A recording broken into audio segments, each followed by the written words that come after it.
Hello, you're watching Rapid MMA, I'm Tyler, and we'll take a brief look at the main card for UFC Fight Night 83, Hendricks vs. Thompson. I'll give my thoughts on each fight and my pick. No in-depth analysis though for this particular card, but definitely some interesting matchups even on the prelims. Like I said though, this will only be the main card. As always, please leave your thoughts and opinions in the comments below. It makes doing these videos much more fun when I'm able to exchange with you. Alright, let's get started. MMA veteran Mike Pyle is facing Sean Spencer in the welterweight division. This is a hard one to pick since Pyle is 40 years old, 12 years older than Spencer, but he's much more experienced than Spencer, who also hasn't fought since January of 2015. Experience tells me Pyle wins this fight, but age doesn't. I think it'll be closely contested, but I'll give the nod to Spencer since his output on the feet is much higher. He'll take an extra punch to land. As long as he doesn't get smothered on the ground, he should take home a decision victory. So I'm choosing Sean Spencer to win via split decision. The next fight on the card is Cirkunov versus Nicholson. I didn't really spend time even thinking about this fight. I think Cirkunov will probably get a finish. So anyways, the flyweight division brings us the number 1 ranked Benavidez versus a number 8 ranked Makovsky. Overall, it's a pretty even matchup. Both are the same height. Benavidez maybe has an inch reach on Makovsky, but that really won't matter. The difference here will be experience. Benavidez, I think, has had the tougher matchups and has seen the Makovsky style plenty of times. Makovsky's tough, but his striking output is lower. He relies much more on his grappling than Benavidez. All his fights in the UFC have gone to decision, so that tells you probably where this fight is headed. I think despite maybe 1 or 2 takedowns, Benavidez is able to fend off Makovsky's takedowns and touch him up on the feet. It'll be a tough, action-packed flyweight fight, but Benavidez will probably get the nod from the judges, so I'm choosing Benavidez to win via unanimous decision. Alright, when you get outworked on the feet by Ryan Bader, that says something about your striking, and that's exactly what happened to Ovince St. Preux. To be fair though, both of these guys have lost to Ryan Bader. So now we get to see what improvements they made in this fight. Although I'm not quite sold on St. Preux just yet, I think this matchup favors him.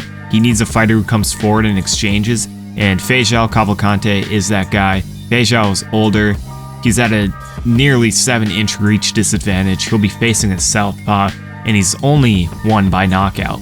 I think St. Preux baits Feijão in, catches him while he's trying to close the distance. Although St. Preux can be a little sloppy, his unorthodox style probably will win him this fight. So I'm choosing Ovince St. Preux to win by second round knockout.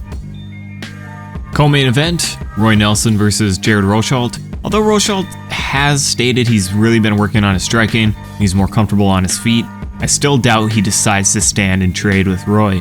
He might be able to stay on the outside and pick him apart because he has a 3-inch reach advantage, but I don't think he's quite developed enough to avoid the counters of Roy, so it won't stay standing for long until Jared decides to either shoot for a takedown or clinch with Nelson against the fence and work a takedown from there.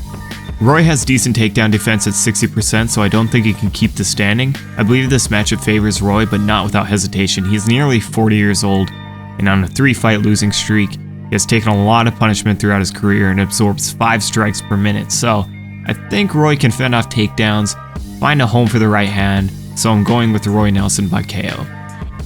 Last one, main event, Hendricks vs. Thompson. Stripped down, this is grappler versus striker. As we know, this was scheduled to be 3 rounds, but since the original main event fell out, we are looking at 5 rounds. In 3 rounds, I'd favor Hendricks to win, but since we bumped up to 5, I think Wonderboy actually has a very good chance. I believe this will be the most elite striker Hendricks has ever faced without a doubt.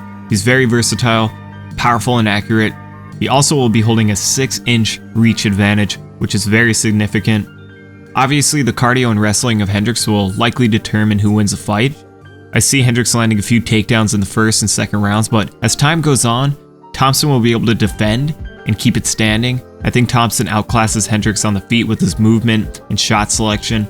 We don't know how Hendricks will perform with his new diet. We don't know how much of the dieting and strength training he's focused on, as opposed to developing his overall skill set or game planning. I think there are too many unknowns with Hendricks, not to say he'll look bad, but over 5 rounds, I favor the striker in this scenario, so I'm picking Thompson to win by a close decision, perhaps a split. I think they'll give him a nod.